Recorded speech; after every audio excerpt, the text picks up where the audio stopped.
He left me at the altar, and I found out why in the worst way possible. I never thought I'd be one of those stories. The kind you hear whispered about at family gatherings or see stitched into viral posts. But here I am. I, 28 female, was supposed to marry my fiancé, Ethan, 30 male, last Saturday. We'd been together for 5 years, high school sweethearts who broke up for college, found our way back to each other in our mid-20s, and swore that timing was finally on our side. He proposed on a hiking trail at sunrise, shaking so badly he dropped the ring. I thought that was nerves. Now I wonder if it was guilt. The wedding was everything I dreamed of.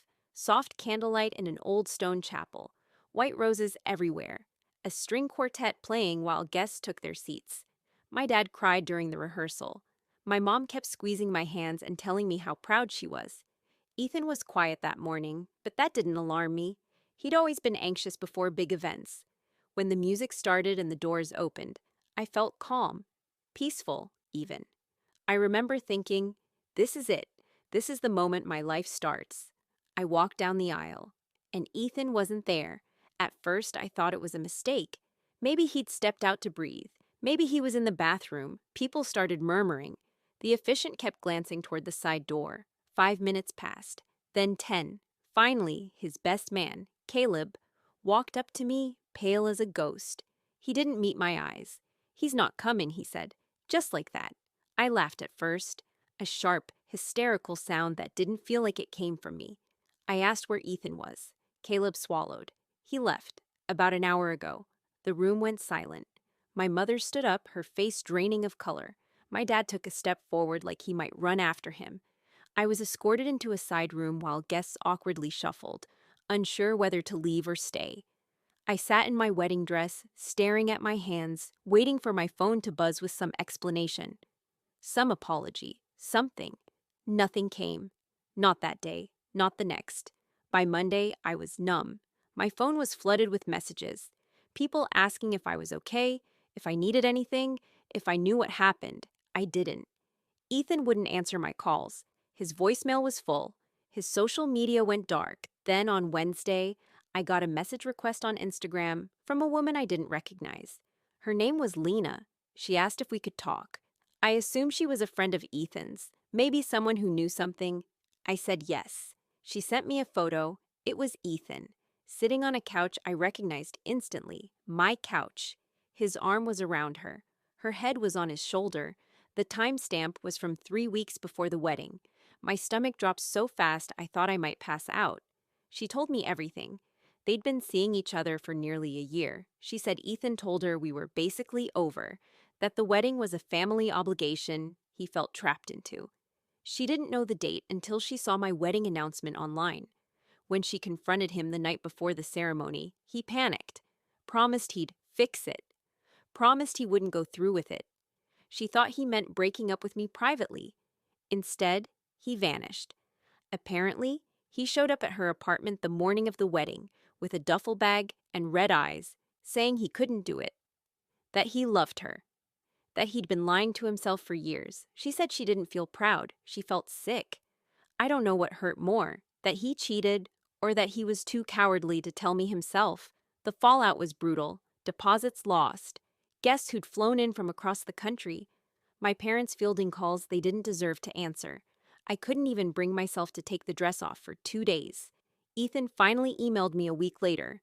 An email, he said he was sorry for the pain, that he never meant for things to go this far, that he hoped one day I'd understand. I don't. But here's the part I didn't expect. 2 months later, I'm okay, not healed, not whole, but standing.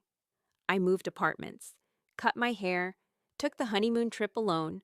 I stood on a beach at sunset in a dress I bought for myself and realized something important. He didn't ruin my life. He exposed himself before I tied my future to someone who could disappear without a word. I still flinch when I hear wedding music. I still have dreams where I'm walking down that aisle again and no one is there. But I also wake up grateful, because being left at the altar is devastating. Marrying the wrong person would have been worse. Update: he left me at the altar, and the truth came out in a way I didn't expect. I wasn't sure I wanted to write an update, but after everything that's happened, It feels wrong not to. After my original post, I focused on rebuilding my life. Therapy, new routines, a new apartment. I stopped checking Ethan's social media, stopped asking mutual friends questions. I wanted peace more than answers. Then, about 6 weeks ago, I got a certified letter in the mail from a lawyer. My hands were shaking so badly I could barely open it. Ethan was claiming I had emotionally coerced him into the wedding and that my behavior had caused him severe distress. He wasn't suing me, but he was preparing to, allegedly, to clear his name if I continued to misrepresent the situation. I was stunned. I hadn't spoken his name publicly once. I immediately contacted a lawyer of my own. That was the best decision I made. Through my lawyer, we requested any evidence he had supporting his claims. Instead, something very different happened. Ethan panicked. Within days, his attorney withdrew from representing him. That's when the messages started. From his family, first his sister, then his mother. They all asked the same thing. Can we talk? Apparently, Ethan had been telling them that I was volatile, jealous, and unstable, that I had threatened to ruin his life if he didn't marry me. They believed him until Lena reached out to his sister. She sent screenshots, dates, conversations that overlapped our entire engagement, including messages from the night before the wedding, where Ethan said he felt trapped, but admitted he was lying to me instead of ending things. His family confronted him. He admitted to the affair, but not all of it. What he didn't expect was Lena to show up in person, with printed messages and voice recordings. One of them was from the morning of the wedding, where he said, "If I don't go through with this today, it's going to explode, but I don't care anymore." That recording spread through his family like wildfire. The result? They cut him off financially. He'd been living in a condo his parents owned. They told him he had 30 days to move out. Then he tried to come back to me. He sent a long email saying he was lost, that he'd never stopped loving me, and that he'd been afraid to tell the truth because he didn't want to hurt me. I didn't reply. Instead, my lawyer sent a formal cease and desist letter. That should have been the end. But last week I ran into him in a grocery store. He looked smaller, thinner, like someone who'd aged a decade in a few months. He tried to talk to me. I calmly said, "Please don't contact me again," and walked away. Here's the part that surprised me the most. I didn't cry afterward. I didn't shake. I felt relief. Being left at the altar felt like the end of my life. Now I see it was the moment I was freed from someone who would have rewritten reality to protect himself. I didn't get the wedding, but I got the truth. And for the first time since that day, I'm genuinely okay. Story 2. My husband says being a stay-at-home mom isn't a real job. I made him regret his words. I never thought I'd be writing something like this, but I need an outside perspective because I feel like I'm slowly losing my grip on reality. I, 32 female, have been married to my husband, Mark, 35 male, for 7 years. We have 2 kids, a 5-year-old and a 1-year-old. For the past 3 years, I've been a stay-at-home mom. This was a joint decision, or at least I thought it was. When I got pregnant with our second child, childcare costs skyrocketed. My entire paycheck would have gone toward daycare, so Mark suggested I stay home for a few years, until both kids were in school. He promised me we were a team and that my work at home mattered just as much as his job. That promise has apparently expired. It started with little comments. If I had the luxury of staying home all day, I'd keep the house spotless. Must be nice to nap when the baby naps. You didn't even work today. Why are you tired? At first, I laughed them off. I told myself he was just stressed from work. He has a demanding office job and long hours. I tried to be understanding, but last week it exploded. It was a Wednesday, a normal, exhausting day. The toddler had been teething and screaming since 4 a.m. The 5-year-old had a meltdown over socks. The dog threw up on the rug.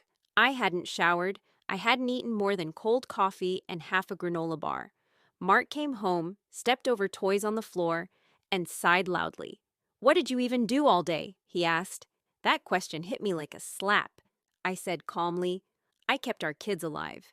He laughed, actually laughed, then said, "Come on, being a stay-at-home mom isn't a job. You sit around the house all day. You're just being lazy." I felt something in me crack. I listed everything I did that day. Meals cooked, laundry washed, appointments scheduled, tantrums managed, messes cleaned, Learning activities planned, emotional breakdowns soothed. He waved his hand and said, "That's just basic stuff. That's what parents are supposed to do. I'm the only one actually working." I asked him if he thought daycare workers were lazy. He said, "They get paid because it's their job. You don't." That night, I cried in the bathroom so the kids wouldn't hear me. Since then, I can't unhear his words.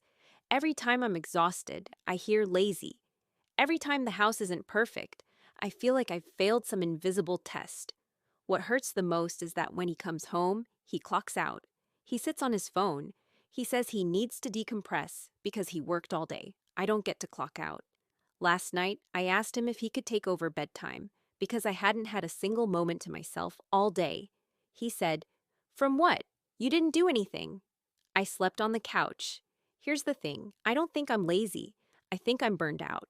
I think I've been working nonstop for years without recognition, a paycheck, or even basic respect. I'm starting to wonder if this is just about being a stay-at-home mom, or if my husband no longer sees me as an equal. I don't know what to do next, but I do know I can't keep living like my worth depends on how clean the floor is when he walks in. If anyone's been through this, I'd really appreciate hearing how you handled it. Stay-at-home mom is work. I decided to let reality do it for me. I told Mark I was taking a full day off, not a break where I still hover or step in. A real day off. He would do everything I do, exactly how I do it.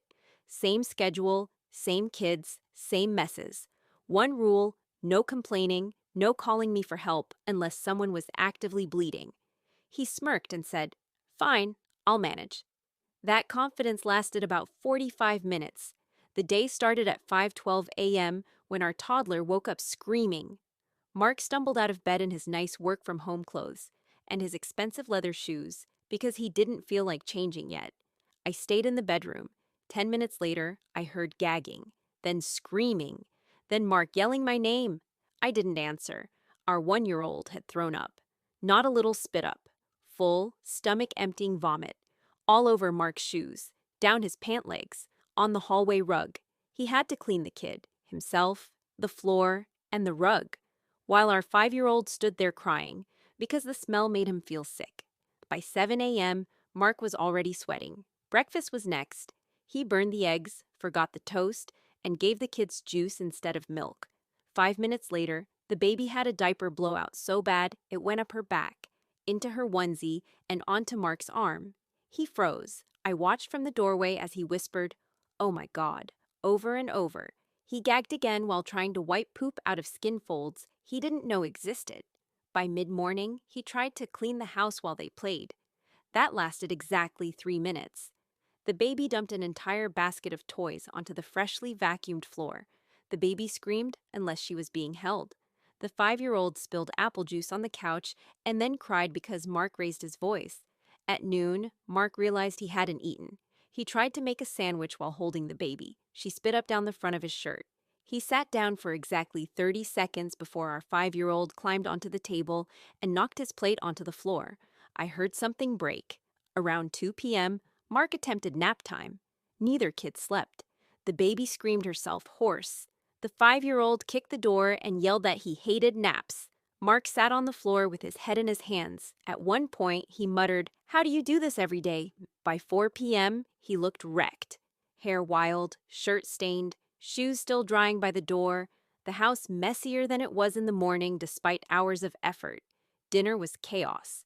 The toddler refused to eat.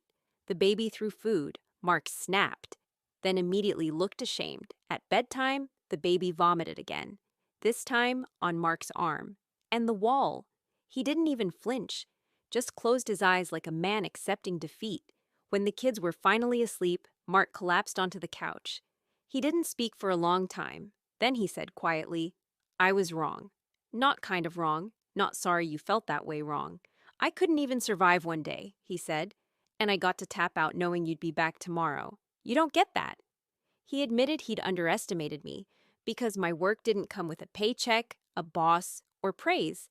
He said calling me lazy was cruel, and that if anyone had acted lazy, it was him for coming home and checking out.